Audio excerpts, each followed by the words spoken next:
October 29th. Following lunch at Jill's place, to which Bubo was also invited, having finally acknowledged Greymalk to be a cat of a different category, I took a walk back to the ruin of the good doctor's place. The meal had an almost elegiac quality to it, Jack having asked outright whether she'd consider switching. Jill having admitted to a conflict in her sympathies now, but being determined to play the game through as she'd started. It felt odd to be dining with the enemy and to care that much about them. So I took a walk afterwards, more for something to do while being alone than for any pressing purpose. I took my time in going. The charred ruin still smelled strongly, and though I circled it many times, I could see no bones or other signs of dead humans within. I wandered over to the barn then, wondering whether the experiment man might have returned to it to hide. The door was opened sufficiently for me to enter, and I did. While his disconcerting odor was present, it did not seem a recent thing, as smells went. Still, I saw it in each stall, even stirring through the hay. I checked in every corner, cubby, and bin. I even mounted the ladder to the loft and looked about there. Then I noticed a peculiar shape to the rear, that of a bat hanging from a beam. While all bats look pretty much alike to me, especially when you turn them upside down, it reminded me a lot of Needle. I approached and said loudly, "Hey, Needle, what the hell are you doing here?" It stirred slightly but did not seem inclined to wake up, so I reached out and prodded it with my paw. "Come on, Needle, I want to talk to you," I said. It unfurled its wings and stared at me. It yawned, then, "Snuff! What are you doing here?" it said. "Checking out the aftermath of the fire. What about you?" "Same thing, but daylight caught me and I decided to sleep here." "Does the experiment man still come here?" "I don't know, he hasn't today. And I don't know whether the good doctor got away either. How's the game progressing?" "Now I've learned that the good doctor was never in it, I've found the point of manifestation. The big hill with the fallen stones." "Really? Now that's interesting. What else is new?" "Restoff and Owen are dead. Quicklime and Cheater went back to the woods." "Yes, I'd heard that." "So it seems someone's killing openers." "Restoff was a closer." "I think Owen talked him into switching." "No, he tried, but he didn't succeed." "How do you know that?" "I used to get into Owen's place through Cheater's attic hole and listen to them talk. I was there the night Restoff was killed. They were drinking and quoting everybody from Thomas Paine to Nietzsche at each other, but Restoff didn't switch." "Interesting. You sound as if you're still in the game." There came a faint sound from below, just as he said, "Oh, I am! Get down! Flat!" I threw myself onto my right side. A crossbow bolt passed very near and embedded itself into the wall right above me. I turned my head and saw Vicar Roberts below, near to the door, just lowering the weapon. His face held a nasty smile. If I ran and jumped, I'd be downstairs in a trice. I might also break a leg in the process, though, and then he could finish me easily. The alternative was to come down the way I'd come up, backing down the ladder. For anatomical reasons, my descent is always slower than my ascent. If I did not do this, however, he could crank the weapon back, seat a bolt, and come up after me. In that case, the odds would be in his favor. At least he didn't have any armed assistants with him. I thought back quickly, recalling how long it usually took to get such a weapon cocked. There was no choice, and there was no time to wait if I were to have any chance at all. I rushed to the head of the ladder, turned, and began my descent. The vicar had already lowered the bow by then and commenced rearming it. I moved as fast as I was able, but as I searched with a hind leg after each wooden crosspiece, my back felt terribly exposed. Should I make it to the floor unpierced, I knew that I would still be at high risk. I hurried. I saw something black flutter by. I heard the final click. I heard the sounds of his fitting the quarrel into place. It was still a good distance down. I descended another step. I imagined him raising the weapon, taking a leisurely sighting at an easy target. I hoped that I was right about the fluttering, about Needle. Another step. I knew that I was right when I heard the vicar utter an oath. I descended one more step. Then I decided I could risk no more. I pushed myself backward, letting myself fall the rest of the way, recalling things Greymalk had said about always landing on her feet, wishing I'd been born with that ability, trying to achieve it this one time anyway. I tried to torque my body in the proper direction, along the long axis, relaxing my legs the while. The bolt passed well above me from the sound I heard of it striking wood, but the man was already cranking the weapon again as I hit the ground. I did land on my feet, but they went out from under me almost immediately. As I struggled to rise, I saw him finish caulking the thing, now ignoring the black form which darted before him. My left hind leg hurt. I pushed myself upright anyway and turned. He had the quarrel in one hand and was moving to fit it into place. I had to rush him to try knocking him over before he succeeded and got off another shot. I knew that it was going to be close. And then there was a shadow in the doorway at his back. "Why, Vicar Roberts! Whatever are you doing with that archaic weapon?" came the wonderfully controlled falsetto of the great detective in his Linda Enderby guise.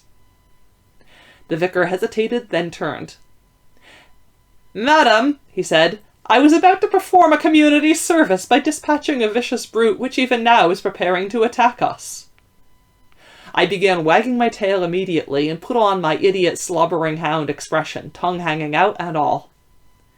"That hardly seems a vicious beast to me," the voice of the lady stated as the great detective moved in quickly, passing between the vicar and myself to effectively block a shot. "That's just old Snuff. Everybody knows Snuff, not a mean bone in his body. Good Snuff, good dog." The old hand-on-head business followed, patting. I responded as if it were the greatest invention since free lunch.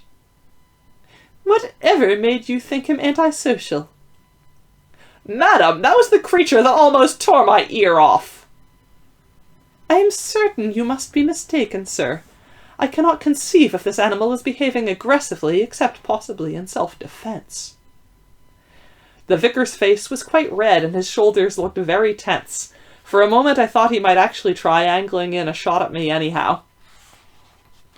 "I really feel," the Linda voice went on, "that if you have any complaints concerning the animal, you ought to take them up with his owner first, before embarking on a drastic action that might well draw the attention of the Humane Society, and not rest well with the parishioners." "That man is a godless jackanapes," he began, but then his shoulders slumped. "Perhaps, however, I acted hastily. As you say, the parishioners might view it askance, not knowing the full measure of my complaints. Yes, very well." He lowered the weapon and released its tension. "This will be settled," he said then, "in another day or two. But for now, I accept your counsel and will do nothing rash." He put away the quarrel in a case slung over his shoulder, slinging the weapon also moments later. "And so, madam, I thank you again for those cookies you brought by, which I found quite tasty, and I bid you a good day." "I trust your daughter enjoyed them as well?" "Indeed she did. We both thank you." He turned then and passed out through the door. The great detective immediately followed him to it and peered out, doubtless to make sure that he was, indeed, departing. Before I could take the same route to the same end, however, he caught hold of the door and slid it the rest of the way shut. Turning, he studied me. "Snuff," he said. The falsetto vanished. "You are fortunate that I have a good pair of binoculars and have been inclined to use them of late. You are a very unusual creature," he continued. "I first encountered you in Soho when assisting some friends at the Yard in their investigation of a very unusual series of killings. Subsequently, I have found you to be present in numerous situations, both bizarre and intriguing. Your presence seems to have become almost a common denominator to all of the recent peculiar occurrences in this area. It long ago passed the point where I could safely deem it a matter of coincidence." I sat down and scratched my left ear with my hind leg. "That is not going to work with me, Snuff," he said. "I know that you are not just a dumb dog of subhuman intelligence. I have learned a great deal concerning the affairs of this month, this place, the people engaged in the enterprise which I believe you refer to as the game." I paused in my scratching to study his face. "I interviewed both the inebriated Russian and the equally distracted Welshman on their ways home from the pub one night in my guise as a jovial traveller in commercial sales. I have spoken with the gypsies, with your neighbours, with all of the principals involved in this matter of purported metaphysical conflict. Yes, I know it to be that.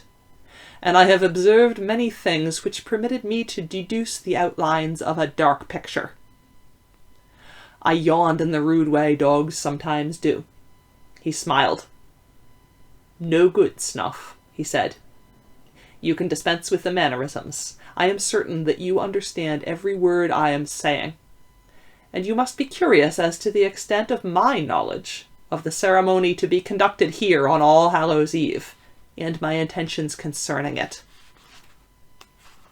He paused, and we studied each other. He wasn't giving anything away even at the olfactory level. "So, I think it is time for a sign of good faith," he finally said. "Apart from the fact that I may have just rescued you from mortal distress, there are more things that I wish to say and some that I need to know, and I believe these would benefit you as well as myself. If you would be so good as to acknowledge my words, I will proceed."